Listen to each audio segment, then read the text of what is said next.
Genesis chapter 18. The Lord appeared to Abraham near the great trees of Mamre, while he was sitting at the entrance to his tent in the heat of the day. Abraham looked up and saw 3 men standing nearby. When he saw them, he hurried from the entrance of his tent to meet them and bowed low to the ground. He said, "If I have found favor in your eyes, my lord, do not pass your servant by. Let a little water be brought, and then you may all wash your feet and rest under this tree. Let me get you something to eat, so you can be refreshed, and then go on your way, now that you have come to your servant."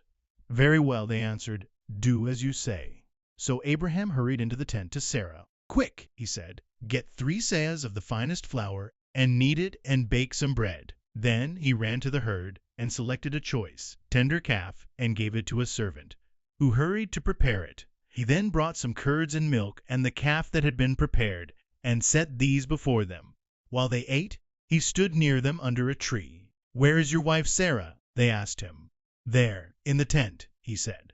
Then one of them said, "I will surely return to you about this time next year, and Sarah your wife will have a son." Now Sarah was listening at the entrance to the tent, which was behind him. Abraham and Sarah were already very old, and Sarah was past the age of childbearing. So Sarah laughed to herself as she thought, "After I am worn out and my Lord is old, will I now have this pleasure?" Then the Lord said to Abraham, "Why did Sarah laugh and say, 'Will I really have a child, now that I am old?' Is anything too hard for the Lord? I will return to you at the appointed time next year, and Sarah will have a son." Sarah was afraid, so she lied and said, "I did not laugh." But he said, "Yes, you did laugh." When the men got up to leave, they looked down toward Sodom, and Abraham walked along with them to see them on their way. Then the Lord said, "Shall I hide from Abraham what I am about to do? Abraham will surely become a great and powerful nation, and all nations on earth will be blessed through him.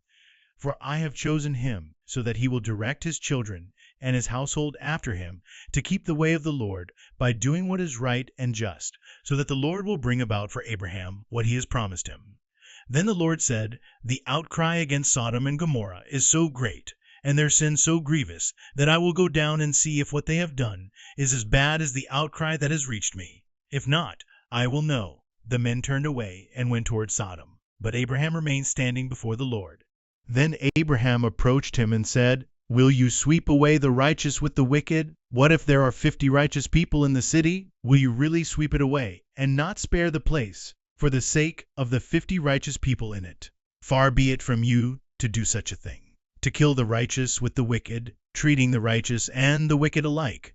Far be it from you. Will not the judge of all the earth do right?" The Lord said, "If I find 50 righteous people in the city of Sodom, I will spare the whole place for their sake." Then Abraham spoke up again, "Now that I have been so bold as to speak to the Lord, though I am nothing but dust and ashes, what if the number of the righteous is 5 less than 50? Will you destroy the whole city for lack of 5 people? If I find 45 there," he said, "I will not destroy it."